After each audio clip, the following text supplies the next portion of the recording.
So I'm going to play for you a video.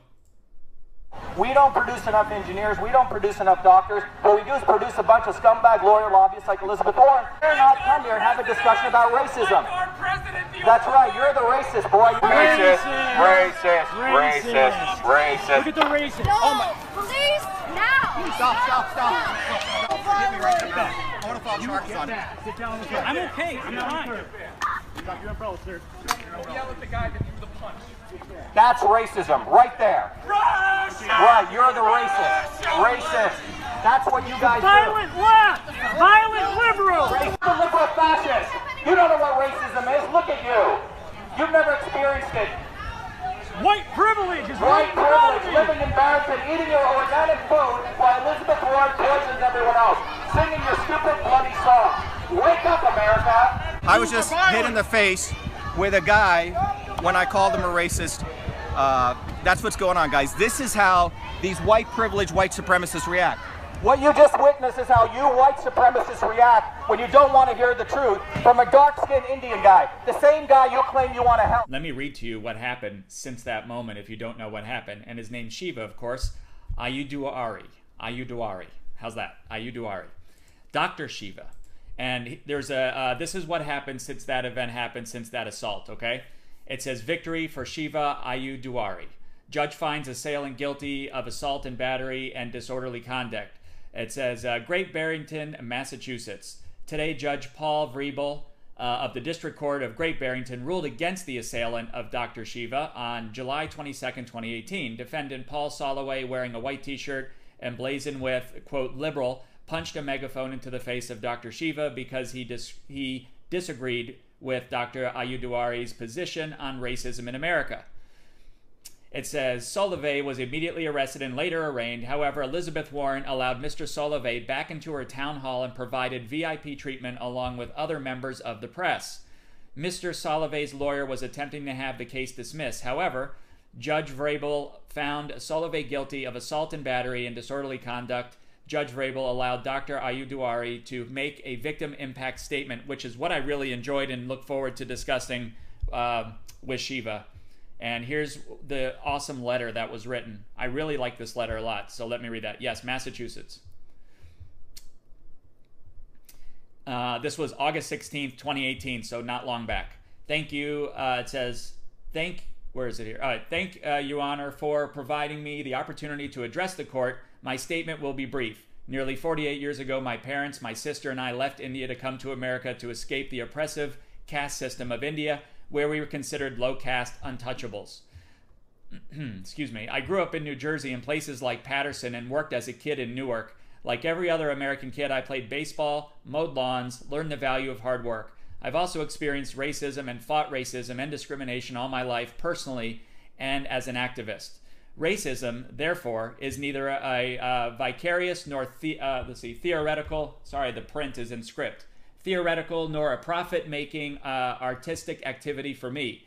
As someone who loves this country and is running for U.S. Senate as an independent candidate, I do not believe violence is the answer.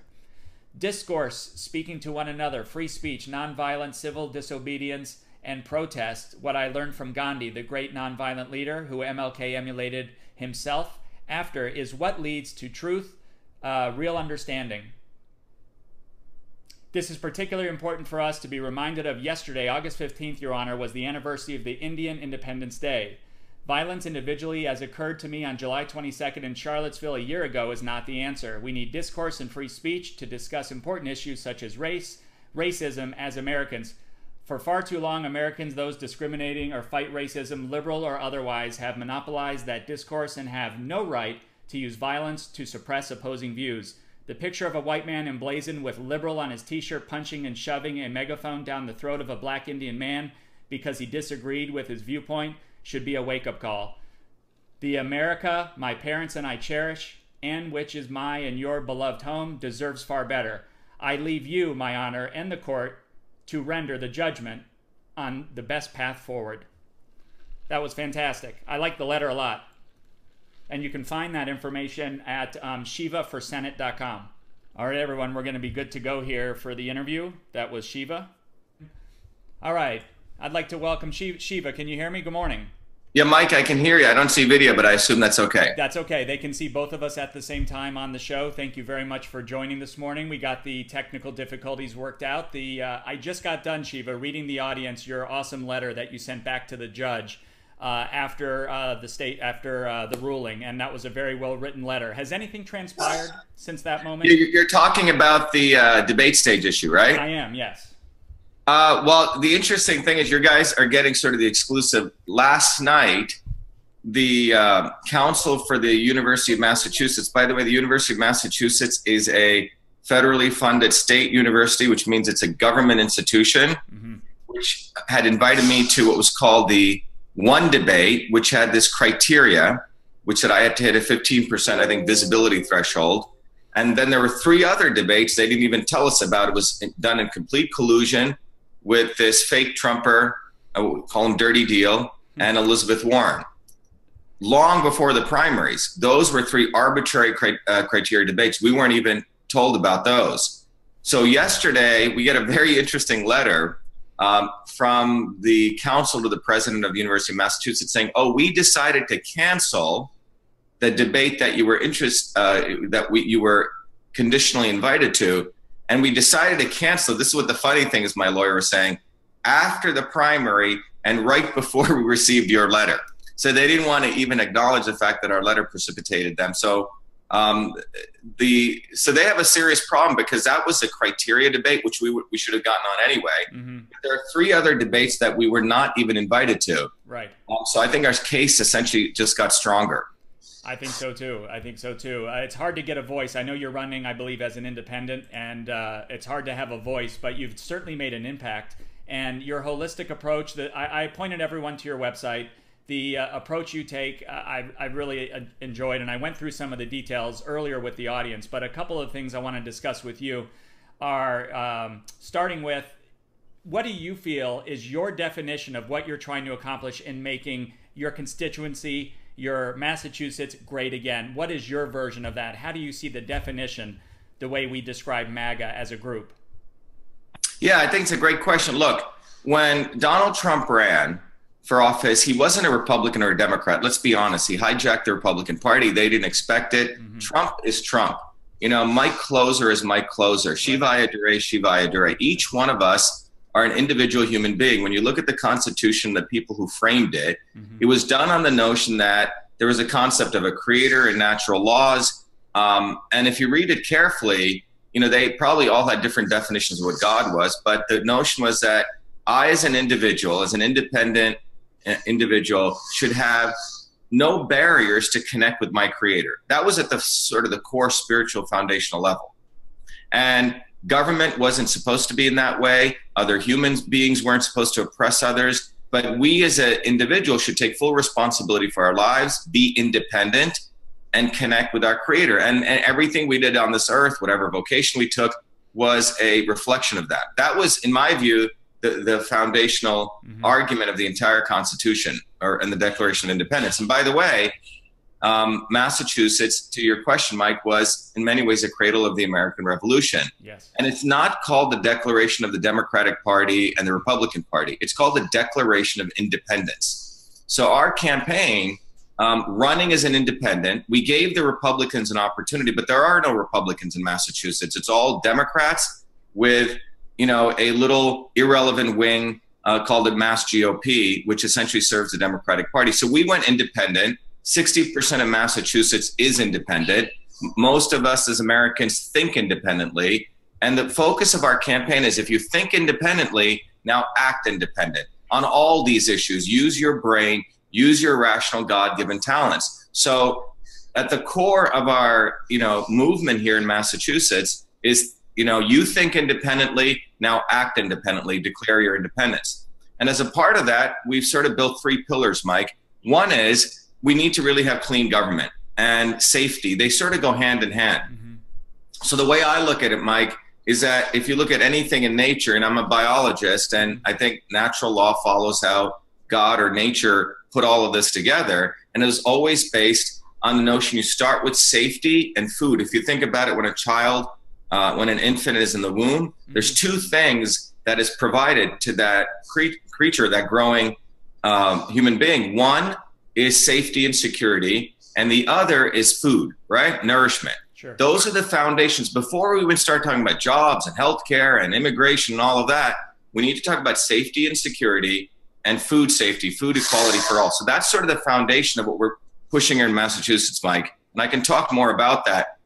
Safety and security means it doesn't make any sense to have sanctuary cities. It doesn't make any sense to not support law enforcement officers who put their lives on the line to protect our communities. We as local and larger communities should be safe and secure. Separate from that, we also need to have good food. And those two things are the almost like the basics, the operating system. Then you can talk about jobs and healthcare, et cetera.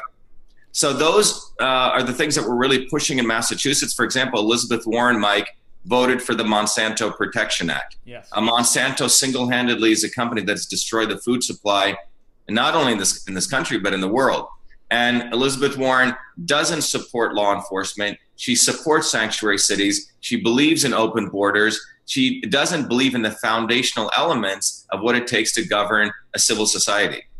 That she has proven by stepping up to any microphone. And I want to go back to your comment about sanctuary cities. The sanctuary cities are not allowed to use federal funds, especially after a budget is passed. And they've been, in the past, allowed to get away with using federal funds for many things that none of us ever would agree to with tax dollars.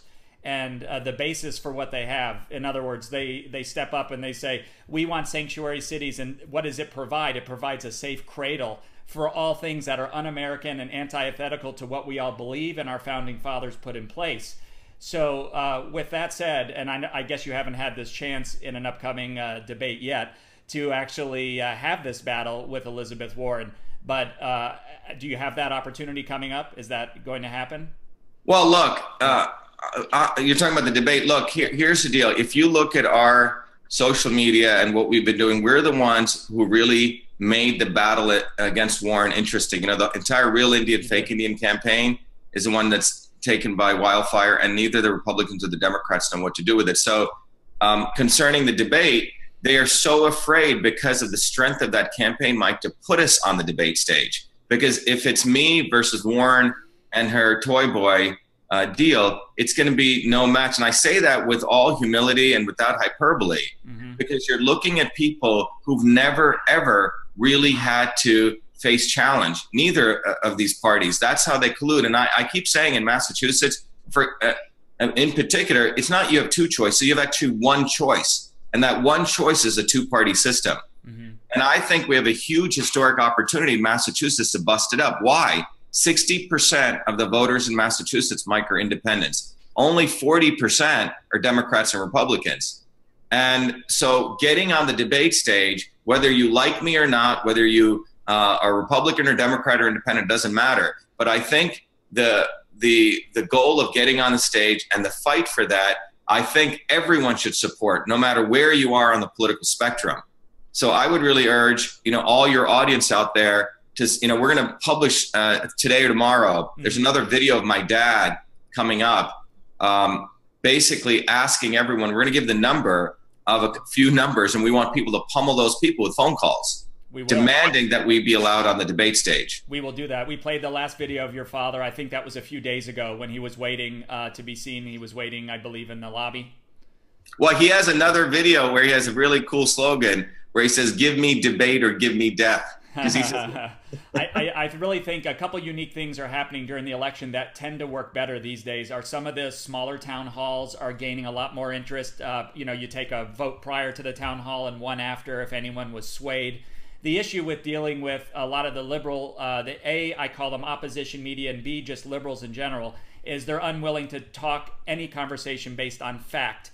And so what we've been working with the audience over the last 2 years is taking one subject at a time and let the liberal choose the subject. So if it's taxes, let's discuss taxes. And in your case, in Massachusetts, I know you've been arguing that battle as well. And I'd like you to talk on that a minute and how that affects you. But basically, if you start with taxes, how could you stand by someone on a debate stage and as a liberal advocate for raising taxes an additional 15+%, give or take a percent on the corporate ladder? And where's that money going to go? In fact, Shiva, the fact that we've lowered taxes brought in the biggest tax base in American history recently, and people are still trying to figure out the math on how that still occurred when more money was spent into the economy. So with that said, what is the tax tackle you have ahead of you in Massachusetts? Well, look, like all of these issues, be it taxes, everything, the liberal, or what I call the establishment position, has always been to do a shell game. They talk about lowering taxes, right, or raising taxes to help the poor and the needy. But for themselves, they don't want to raise taxes, right? It's one rule for everyone else and another rule for others. And the reason I believe in what I call fair taxes. Let me explain. Okay. Harvard University, the big, wealthy, private colleges in Massachusetts, and I've been saying this for a long time, and by the way, the Democrat who's going against Faker Baker, Charlie Baker, who's a never Trumper governor, has adopted my policy. I say we tax the hell out of Harvard, and we tax the hell out of these big universities who are nonprofits who basically are running big Wall Street hedge funds. Harvard has a $50 billion Wall Street hedge fund, Mike. That's huge. And they have a fake university. And if you really look at it, what I'm saying is not a joke, it's the facts. If you look at their balance sheet, they spent about $2 billion in their income statement in running the university. But the other $48 billion, Mike, is spent on investing in Wall Street. And 2 years ago, they paid their 6 hedge fund managers at Harvard $58 million. But when they make profit on their hedge fund, they, you know, if you and I ran a hedge fund, we have to pay 20-30% taxes. Right. They don't pay anything, Mike. So if my view is tax the hell out of these elite universities, who in my view should all be turned into community colleges, because they essentially shield themselves. They think they're better than everyone else, and they are the ones who are the fake news behind the fake news. So I say we tax the hell out of them, use that to support all sorts of viable programs that are needed. And that's a good tax. We need to lower the tax on hardworking people, you know, small businesses who take risks. And that's what, you know, the president tried to do. You know, he didn't get everything he wanted, but that was the direction that he went, which is the right direction to go. Anyone who's a small business, you know, you come up with an idea, you put a lot on your line. I've done 7 companies. You got to hire employees. You got to maintain, you know, all sorts of competitive advantages. My view on taxes is any small business who helps young people, you know, mentors them, you know, gives them apprenticeships, you give them $5,000 tax credits per person that they do in that way, because they're doing an invaluable service to society. So I say small businesses, working people, those people like Harvard University, who basically are leeches, we need to tax the hell out of, you know, as everyone else should pay. Fair tax. Sure. Not too high, but they should pay their fair share of taxes. I agree. You mentioned in your inner city program, I know you're a big advocate of mentoring and role models and other things, because all the problems we're witnessing, Chicago included, and all around, starts in the home, and people are forgetting that. You can go in and beautify a basketball court. That doesn't make it that the inner city is going to be more beautiful. It really starts in the home. And your upbringing, similar to mine, meager means, fighting for everything. In fact, my business partner, since I retired, was from Mumbai. And he told me he had to fight for a chicken some days just to get a chicken to be able to eat with. And he said, you don't understand a struggle until you've been in my shoes. And so the people that we're discussing don't have that struggle. So I agree with your taxing and taxing the hell out of them on the other end. But you mentioned universities. I want to go back. One thing I'd like to advocate for is stopping tenure at publicly funded universities. Tenure, we have 90% liberal professors teaching things that no student can graduate with or utilize in a proper job. We have more jobs available than people to fill them with at this moment. And I think tenure is really bringing things down, and we could really fix something there if we take a better look at our publicly funded universities. And you said community colleges, which used to be a nice stepping stone towards even a trade or something else over 2 years, while you can be an apprentice and still make a very good wage at an art form that's been long lost in the United States. Look, Mike, you know, when I was 14, I learned how to program, you know, and I learned that, you know, in a very special program. It was an intensive, and then I programmed with a mentor who taught me, and I invented the first email system. So email, first of all, by the way, did not come out of the military, didn't come out of the big universities, came out of a 14-year-old American kid working in Newark. And we can talk more about that. But the point is, I learned skills as a kid that I still have. I learned how to do landscaping as a kid. If anything, you know, I can still run a business on doing that. I learned how to paint. Paint homes. The bottom line, let's be really, really simple about this. You don't learn shit in universities unless it's a tangible skill. Because a tangible skill, making something, building something, creating something, is what actually creates value. Moving money around, which was what Harvard hedge fund managers do, is a leech.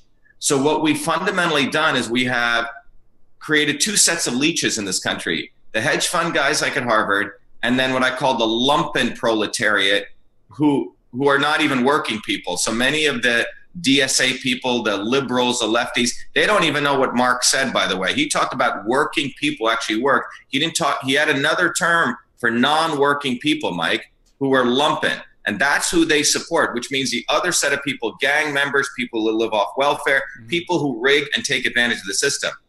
And we as working people are getting squeezed in the middle. And the squeeze is occurring by creating a whole additional new strata of people who have no skills.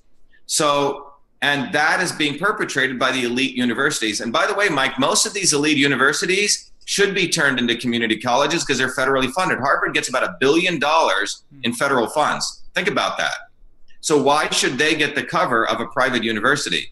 All of them should follow the same norms. And I believe that tenure, not only to public universities, but any federally funded university, should be eliminated, because tenure is a way of creating the old priesthood. It is. You see, the entire university system is akin to the old Indian caste system. In the Indian caste system, you have the priests on top, who are supposedly the scholars, then the business people, warriors, and then the deplorables, the untouchables. And what we're creating in America is a neo-caste system. At the top of it are academics like Elizabeth Warren, you know, the elite, and they are the fake science who feeds the fake news. So the big publicly funded universities like UMass, who thinks they're going to control the debate, or big federally funded universities like Harvard, tenure should be completely eliminated in them, because what we're really supporting is a new caste system of a bunch of elites who get to sit on their butts and tell all of us how much they know better, because they don't have to work for a living. After 7 years, if they make it through tenure, they get essentially a beautiful royalty life, better than royalty, for the rest of their lives. They do. They also have carte blanche to do and say certain things that they don't have any consequences for. And I'm so glad you agree with me on the tenure subject. Well, let me just follow up that in a very tangible way, what Elizabeth Warren did using her tenure. Many people, I've hit hard on the fake Indian, but she's also a fake scientist. In 2005, she wrote a scientific paper, and everyone should listen to this, where she did research on medical public health research. Woman has no qualifications for this. And her paper concluded that 42% of small businesses go out of business because they don't have medical insurance, high medical bills. 4 years later, she anteed that up, and she wrote another paper in the American Journal of Medicine saying that 62% of small businesses are going out of business because of high medical bills, lack of insurance. Those two papers, Mike, were used to formulate Obamacare. They were like the pillar papers, which forced all of us to go get insurance. So the entire insurance model, we need insurance, big insurance, came from those two fake papers. The reason I call them fake is in March of this year, 3 other people went back and looked at her research. And it's completely fraudulent, because the way she did the research is not any mathematics, not any looking at actual credit score statements, finances. She basically asked someone, she said, hey, Mike, why'd you lose your business? Oh, I think it was high medical bills. It's called a survey methodology, which has been proven, like polls, to have riddled with errors. Absolutely. Absolutely. Thank you. I don't think the audience knew that whatsoever. And they had to... And because it had the Harvard stamp, every, sort of quote unquote journalist just cuts and pastes. So if you want to think about the dynamics, you have the fake news, and the fake news behind the fake news comes out of elite universities. Because once you put Harvard, MIT, Yale, Stanford, everyone thinks that must be truth. And very few people understand that scientists and academics are pay to play. And the notion of a true academic who exercises academic free speech is gone, and that started around the 1970s. We eliminated all the rabble-rousers in universities. We only put the robots in there. And most of these people aren't smart, but they are very good at manipulation. That's the characteristic of a scumbag academic. And I use that word in a very technical way, because these are the people that are the fake news behind the fake news. And this is a message that I think we all need to wake up to, that we fund a bunch of people to sit on their butts and tell us what truth is. That was a good experience to learn that, because I don't think anyone knew the news behind the news. Too many people the last few decades have been conditioned to watch the TV box and used it as gospel. We found out with President Trump's help through the process that they are the real opposition to all, and they can float the message to 90+% of the people's eyes and ears and get what they want out of it. They've done very, very good at it, to the detriment of our kids, because too many kids are going home questioning gender and dealing with things that they never would have dealt with unless society made it acceptable from the mouth of the former president and from the opposition media. And that's one of the things that brought us to the point where we're at, with having to deal with millennial attitudes, entitlement, thoughts and feelings over facts. And we've been dealing with this a long time. And the kids, unfortunately, are still being taught in school even to go home and think about changing a gender or wearing different clothes and acting as someone that you may not be, in a fantasy land that's well beyond what we all fantasized as a kid about being an astronaut or doing things, within a job environment.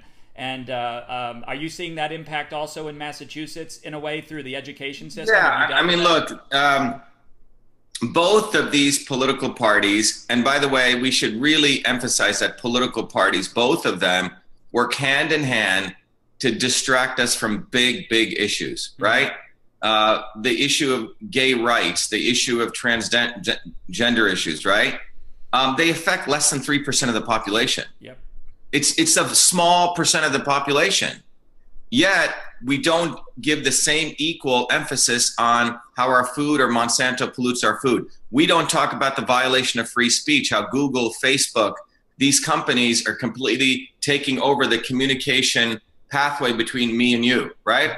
The big issues are not discussed because both political parties collude to create issues that are meaningless to working people. So they create the abortion issue. Yeah, it's an important issue, right? And transgender and the whether you wear a condom or not.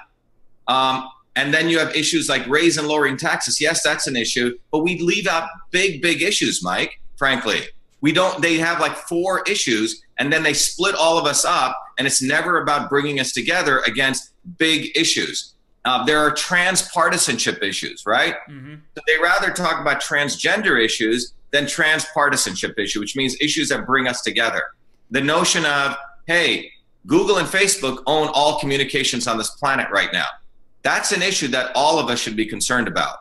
Long before, having, this lengthy discussion about transgender and bathroom studies, that we do. Right. We totally agree. In fact, the fact that they celebrated it with an opening and a ceremonial bow at some of the middle schools was really abhorrent and disgusting. And the fact that parents didn't get involved is still shocking to me. Like I said, it belongs and starts in the home. And the fact that the homes aren't getting involved is a scary notion at this point.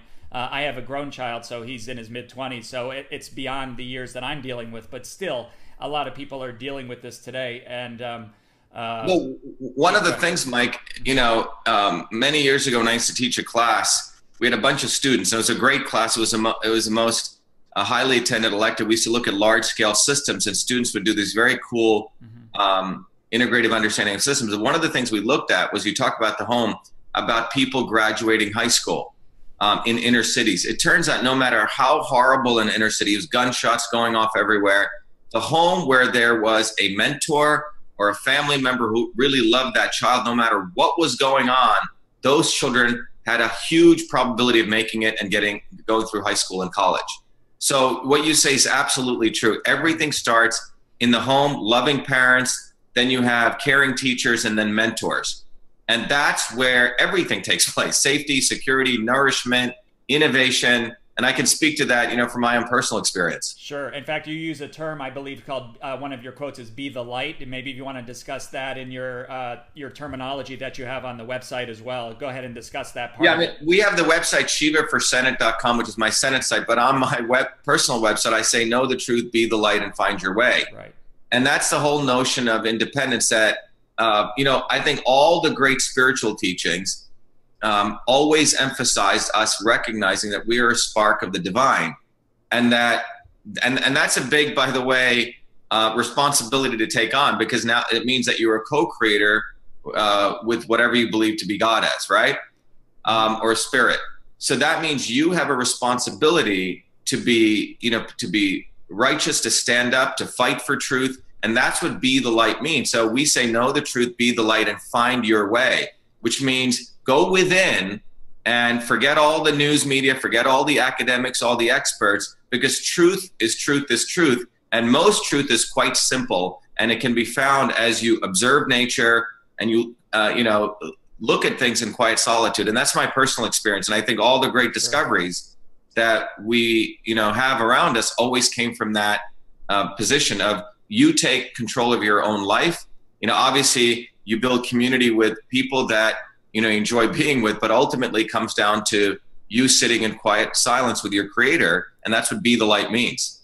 It's similar to Occam's razor too. Usually sometimes the solution isn't as difficult as people make it seem. And I think one of your comments in your letter to the judge was similar to Martin Luther King emulating some Gandhi and living through that a little bit in some of the commentary and quotes. And I think that was a right thing that you just said, brings it home for a lot of people. And one of the biggest topics we've been dealing with, as you know, is immigration. And the one thing President Trump started with was rapists and murderers coming over the wall, or around the wall or the fence. So I started by giving everyone the real numbers. In the last 10 years, we've had 2 million crimes. We've had a couple 100,000 rapes and 2,200 murders we never would have had if we protected our people, which is the first job of a governor, a president, a mayor, to protect their citizenry. And how does that affect today, and what are you dealing with in Massachusetts? Because I do know nationwide we spent over a couple $100 billion on the refugee program resettlement and on illegals combined on all services, and we still are letting veterans die waiting on health care and many other issues. So how does this affect Massachusetts?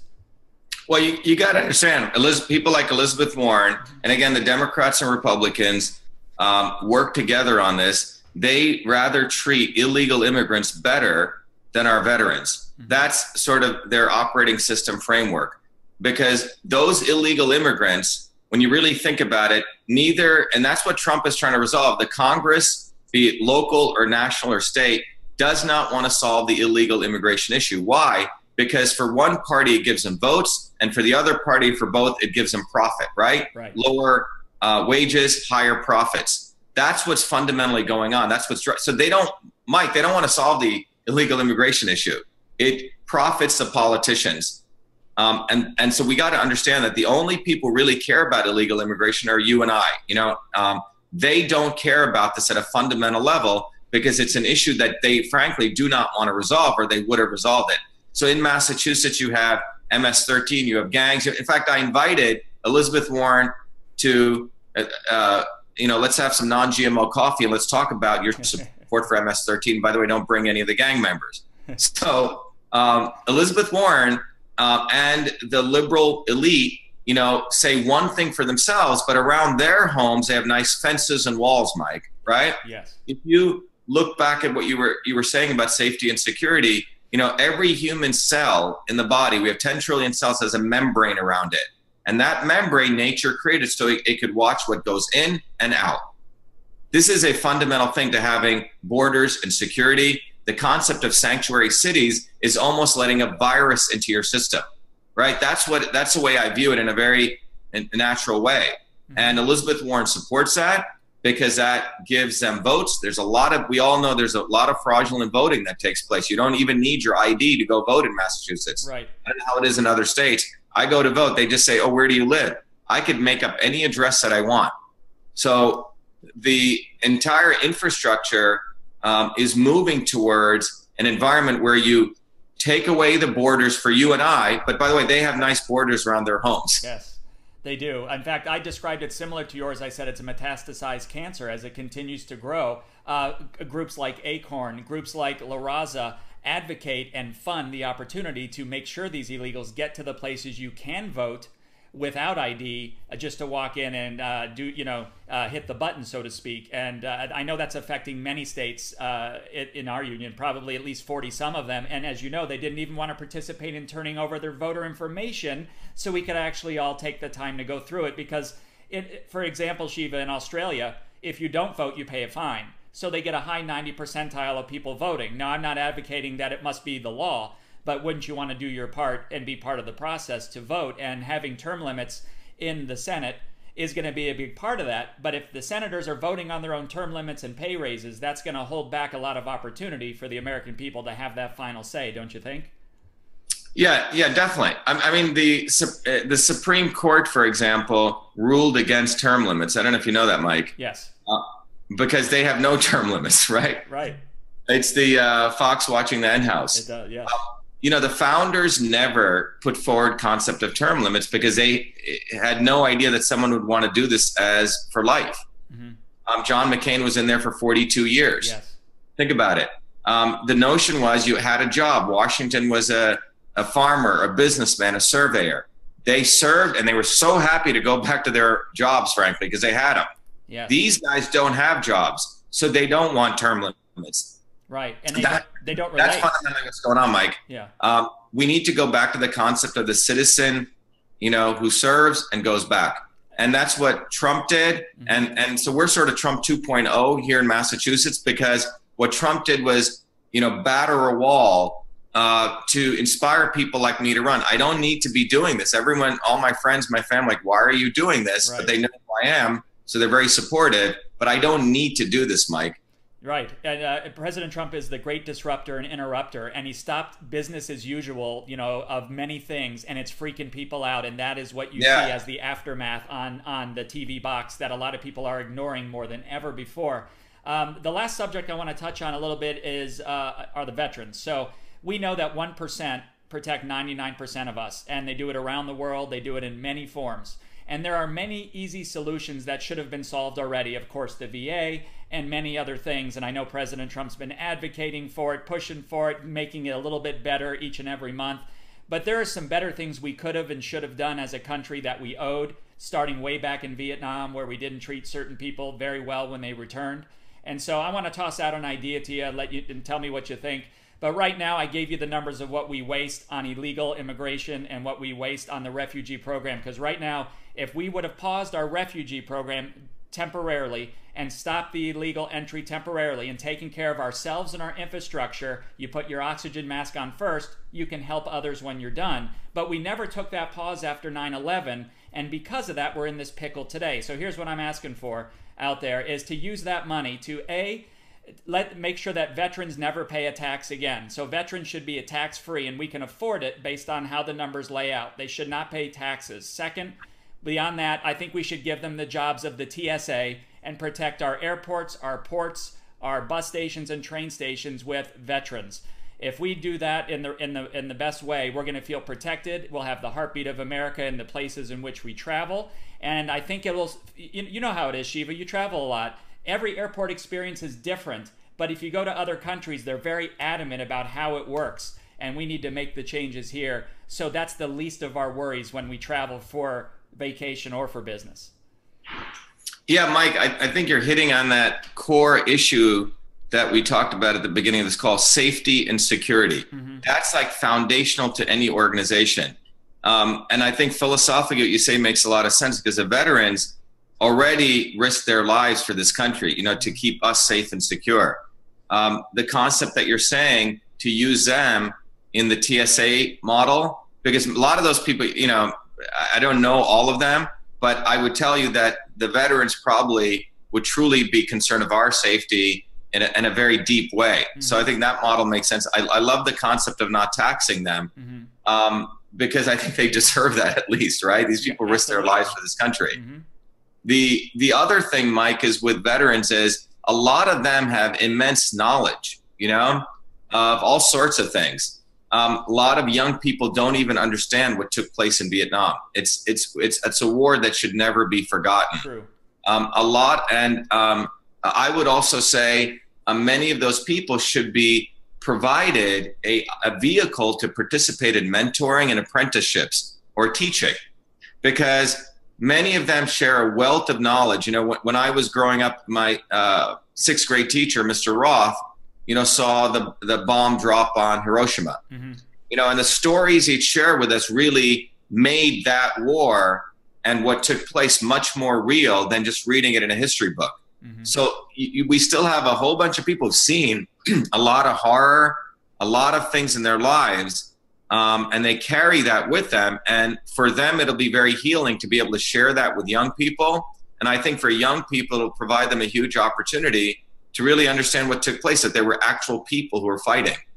A lot of people don't even know what Agent Orange was. You know, right. Monsanto and Dow created one of the worst chemicals, not only to defoliate the Vietnamese landscape, right? By the way, that was another war which we didn't really need to be involved in, and a war that was prolonged by the military-industrial complex so we could drop and sell more weapons. And we destroyed a lot of our veterans. You know, I know veteran friends who carry around their cards. I don't know if you've seen these cards. It lists all the potential diseases they could get from Agent Orange. Yes. And that same company now retooled themselves, Monsanto, and dropped glyphosate and, you know, Roundup, as it's known, on factory farms, which is what we eat. A guy just won a $300 million lawsuit against Monsanto, but the veterans don't get afforded that same legal base to defend themselves from what happened to them in Vietnam. Michelle, who's my partner, significant other here, her uncle died, was in the war from Agent Orange. So there's a whole bunch of stuff that's happened to veterans that should be addressed right away. So I think let's start paying reparations to them, which is what I hear you saying. Yes. With the free taxes. Yes, that's part of it. My uncle served. He's dealing with the effects of Agent Orange. His welcome home party was the worst welcome home party of a lifetime because they weren't honored as veterans, and that's why the advocation for the parade was kind of a big to-do. So that's one piece of it, and I think we could do something much better there. Also, back to PTSD, one last thing on that is that something we can afford to do is that there are many veterans that don't go to their visits on time on purpose. Some of them become shut-ins, won't leave the home, don't have dialogue with people. So I advocate for a home doctor visit, and it's called a follow me home visit. Basically, when you return, you're going to have a doctor that pays the old school house call visits to those dealing with certain effects, and they're with you, they make visits to your home until those are no longer needed and they can be done on your own. There's a lot of that, more than you think. Well, Mike, one of the important things what you just said is we have a doctor who's one of our volunteers, one of our supporters. Mm-hmm. Here's a guy, I don't know if you know the opioid addiction. Yes. You know, the way that they deal with opioids is take the addict, you know, quite a number of veterans, right, get on opioids, yes, and send them off to rehab or put them on methadone. This guy did precisely what you said. He called it detox in the home, and where he sent nurses and doctors into the home, he brought it down to a 50% recidivism rate. He helped 250,000 people. The state of Massachusetts, this is a story everyone should hear about, put this guy in jail because he was having such good effects on stopping the opioid addiction. But his whole model was he went into the home because he realized that when you take the addict out of the home and you send them to rehab, you know, 98% of them go back to it because in the home is all the behavioral messaging to get you back addicted. So he would send people into the home to do checkups, to make sure they're following a lifestyle, and get the family involved. So the concept, what you're saying, is a very important one to send the doctor, be it for vets with, you know, PTSD, and for that matter, it's very closely linked to the opioid addiction problem because these are addiction issues, these are mental health issues where people need support in the home and need to be followed up in the home to make sure that they're following the program. That's an excellent study. It reminds me of the prison system. You know, we're very good at incarceration, Shiva. We're just not good at rehabilitation, and we haven't figured out the methodology. Well, remember, the goal was we created the prison system to get slave labor. Yes, yes. Good point. A lot of people forget that too, and I think we imprison the most here. And look at the cost. It's over $60K per person that sits in a federal prison, and a lot of low-level offenders actually could be part of building our infrastructure and could be part of a rehabilitation process. And the recidivism rate would be quite low if they themselves get involved in learning a trade. It could be pouring cement. It could be carpentry. But there are ways to get yourself back, and the longer they sit in there as a low-level offender, the chances are they're going to make it to the next level of offenses one day. That's unfortunate, but true. Well, Mike, you know, there's a joke that goes when Trump got elected, most people say, okay, now you're elected. Now that's all fine what you said. Now let's get on to doing what we want you to do. The problem was Trump never got the joke, they say, that he actually thought he was actually running to actually do something.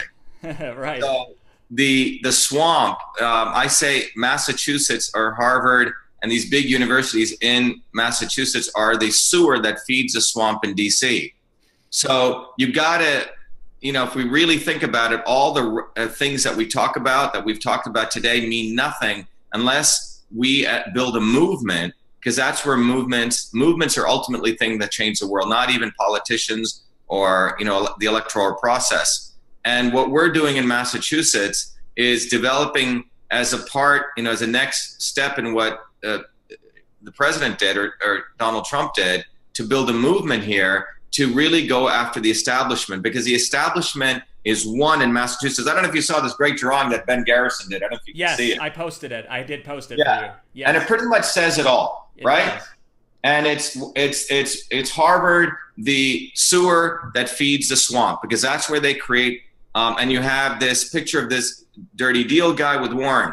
And one of the points I want to make, Mike, is to your earlier point, you talked about the media. Mm-hmm. If anyone wants to do a study and really get this, in Massachusetts, you can see how the media colludes with both parties to keep out independent thought, which is basically free speech. That's why they want to keep me off the debate stage, because on the debate stage, we're going to be hitting both of them, talking about issues that really matter. Mm-hmm. So you can see how the mainstream media tries to make me invisible. It's not even fake news, it's invisible news. Right. You can see how both parties colluded before the primary to keep me off the debate stage. This is just un-American.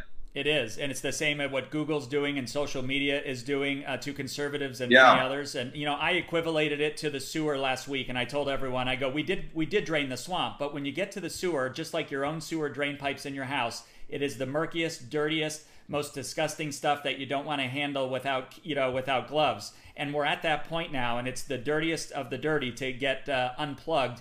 So for you not to have the voice you deserve, this is a big platform here. So we're one of the largest on Periscope. We get hundreds of thousands of views plus per episode and millions throughout the week. If you would like to use my platform, come on anytime. If you have something to release that I could put out for you, if you know of an opportunity that we can put together to help get it out there more bold and bigger for you, I'm more than happy to do so. Well, Mike, I want to go ahead.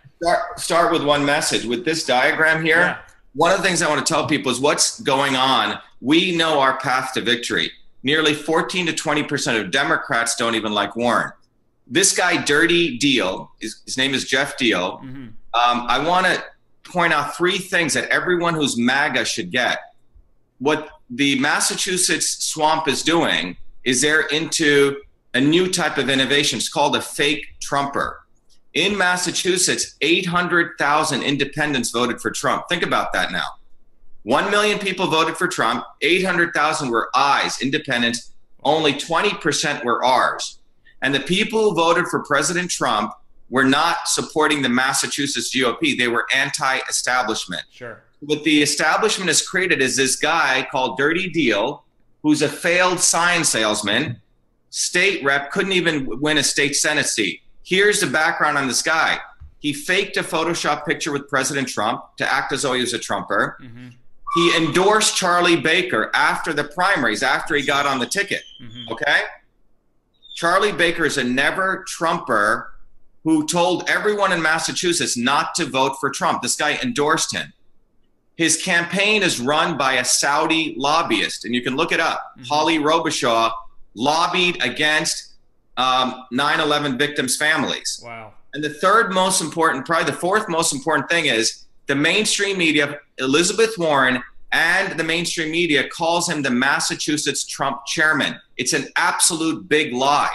We have the official letter from the Trump organization. This guy was actually never appointed an honorary chairman or anything. We've written to the mainstream media. We've shown them all the documentation. Vincent DeVito, who was in the White House, who just left to go private, was a Massachusetts Trump chairperson. So the question is, why is the mainstream media and Elizabeth Warren promoting this guy Dirty Deal as a Trumper?